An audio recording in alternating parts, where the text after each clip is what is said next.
ሰላም ሰላም እንዴት ናችሁ? የተከበራችሁ ውድ የዩቲዩብ ቻናል ተከታታዮቼ እንዴት ናችሁ? ዛሬ እንግዲህ ከውሎዬ እስኪ ትንሽ መቼም በሁሉም ቤት የማይቀረውን ምሳ ልስራ ብዬ አሰብኩኝና ለእናንተ እየቀረጽኩ ነው እንድታዩልኝ ጋብዛችኋለሁ። እና ደግሞ አዲስ ነኝ፣ ሰብስክራይብ በማድረግ ተባበሩኝ። እወዳችኋለሁ። ቪዲዮውን እየተከታተላችሁ እና ብዙ ቤት ላይ ማለት ነው አተር ክክ ነው ልሰራ ያሰብኩት። ጨጓራ ያማል ይባላል ማለት እኛም ቤት እንደዚህ ሲባል ነበረ፣ ግን አይደለም። ይሄ ያዘገጃጀቱ ችግር ነው። በመጀመሪያ ምን ታደርጋላችሁ መሰላችሁ? ይሄው ቪዲዮውን እያያችሁ በደንብ መታጠብ አለበት። እውነቴ ነው። 2-3 ጊዜ ነጭ የሚሆነው አረፋ ከለሩ አለ አይደል? ነጭ ከለር እሱ እስከሚጠፋ ድረስ በደንብ መታጠብ አለበት። ቢያንስ 2-3 ጊዜ ማለት ነው። ከዛ እሱ ሲጠፋ ትክክለኛ ኖርማል ውሃ ማለት ያው ክኩ ስላለ ኖርማል ውሃ ከለር አይሆንም። እንደምታዩት ትንሽ ደብዘዝ ይላል እና ልክ እንደዚህ በደንብ ታሽቶ መታጠብ አለበት። እዩት እኔ እንዴት እንደማሸው እዩት። ከዛ እንደዚህ በደንብ ይታሻል። 2-3 ጊዜ ይታጠባል ማለት ነው። እኔ አሁን 3 ጊዜ አጥበዋለሁ። ከዛ ልክ እንደዚህ ከጠራልኝ በኋላ እጥደዋለሁኝ ማለት ነው። ይሄው አሁን ጣድኩት።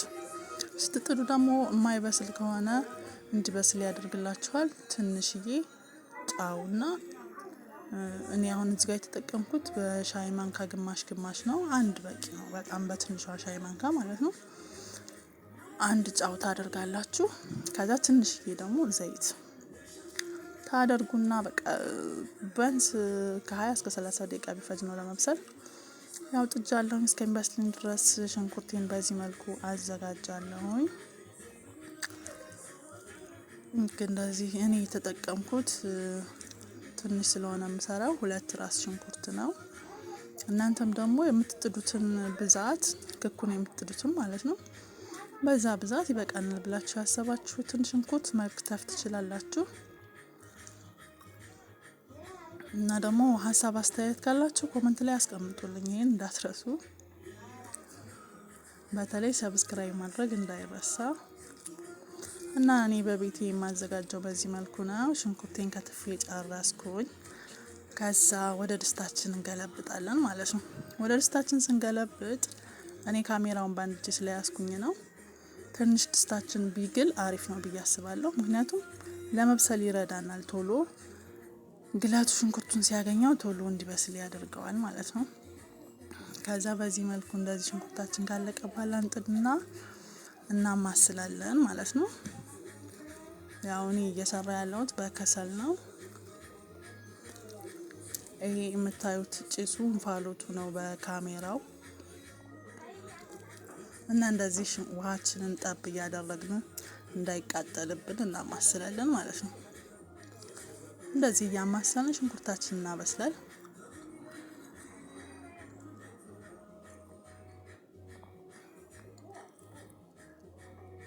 ከዛ እንደዚህ ካማሰልን በኋላ ትንሽ ጋጠም አድርገን ደግሞ እናበስላለን።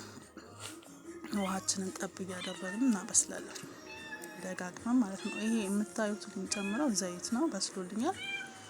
ዘይት እናንተ በመለኪያ ምናምን ትጠቀሙ ትችላላችሁ። እኔ ግን ምሰራውን ነገር በቃ በግምት ነው የማደርገው ስለማቀው ማለት ነው። በተለይ ዘይት እኔ የሚያስታውቀኝ ከሽንኩርቱ ላይ ስጨምረው ነው በቃ መጠኑን የማቀው ማለት ነው እንጂ በመለካት አልጠቀምም። እኔ ስለማቀው ነው። እናንተ በፈለጋችሁት እንደ ፍላጎታችሁ እንደ ሙያችሁ መጠቀም ትችላላችሁ። ምክንያቱም ሁሉም ሰው አሰራር ይለያያል። እኔ አሁን ይሄ በቤቴ የማዘጋጀው ብዬ ነው ያቀረብኩላችሁ። እናንተም በቤታችሁ ሊለያይ ይችላል።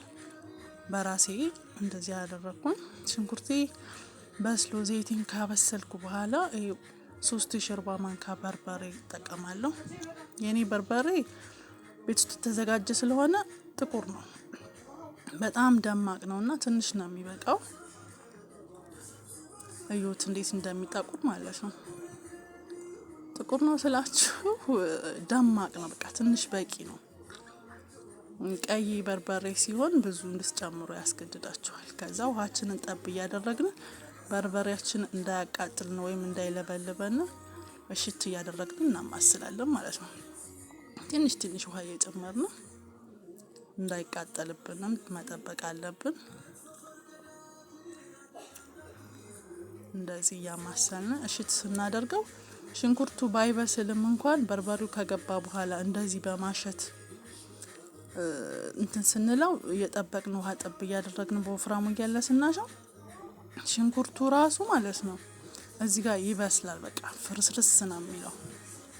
እዩት አሁን እዚህ ጋር እየበሰለ ነውና እዩት ብጥስጥስ ይላል ማለት ነው። እና እንደዚህ እሽት እያደረግን እናማስላለን። በርበሬያችን ጣዕሙ አያቃጥልም፣ አሪፍ ነው የሚሆነው። ዋናው ነገር እኔ እዚህ ጋር ነው ብዬ ነው የማስበው። መቅሎ ስንሰራ መታሸት አለበት።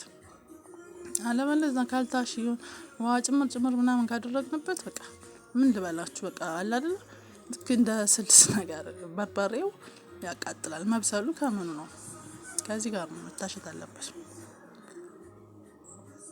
እዩት ይሄ ውሃ ነው። ውሃ ትንሽ ጠብ እያደረጋችሁ እንዳይቃጠልባችሁ መጠበቅ አለባችሁ። እንደዚህ በዚህ መልኩ ይኸውላችሁ ስልሳችን የሚያምር ከለር አምጥቶልናል። ይኸውላችሁ እንደዚህ ሲንተከተከ ነው በጣም ነው የሚያምረው። ካሜራው እንፋሎቱ የራሱን በክሰል ስለሆነ የምሰራው ፓወር አለውና የምታዩት የራሱ የስልሱ እንፋሎት ነው። ክካችን ደግሞ በዚህ መልኩ በስሏል። ከፈለጋችሁ እዚህ ጋር ሳትጨምሩ እሽት ማድረግ ትችላላችሁ በጭልፋ ነገር ማለት ነው። የኔ ግን በስሏልና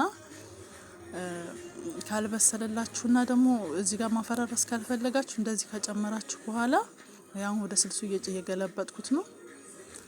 በወፍራሙ ውሃ እንደዚህ ሳታበዙ እሽት ስታደርጉት ይፈራረስላችኋል ማለት ነው። የኔ ግን ቅርጹን እንደያዘ ወፍሯል ማለት ነው፣ በስሏል። ስለበሰለ መታሸት አያስፈልገውም ማለት ነው። እና ደግሞ ክክ ወጥ በባህሪው ምን አለ መሰላችሁ እንደዚህ እዚህ ጋር አሁን ነጭ ሽንኩርት ነው የጨመርኩት። ነጭ ሽንኩርት ጣውላ ላይ ስለሆነ የቀጠቀጥኩት በቢላ ነው አንስቼ ያስገባሁት። እና ክክ ወጥ ምን ልላችሁ ፈልጌ ነው ስታዩት ቀጭን ይመስላችሁና ሰርታችሁ ጨርሳ ይሄ ጫው ነው ሰርታችሁ ጨርሳችሁ ሲቀመጥ በቃ ማንኛውም ክክ የራሱ ባህሪ ያለው በቃ እንትን ይላል ይወፍራል ሲበርድ ማለት ነው። እና ለዛ ነው እዚህ ጋር አሁን ቀጠን ያለ ይመስላችኋል። ትንሽ በረድ ሲል ይወፍራል። ጫውን በዚህ መልኩ ጨምሬያለሁ። ከዛ እዩት በደንብ እንትክትክ ይላል ይፈላል ማለት ነው። ከዛ ቡናችንን በዚህ መልኩ ቆላን። እወዳችኋለሁ።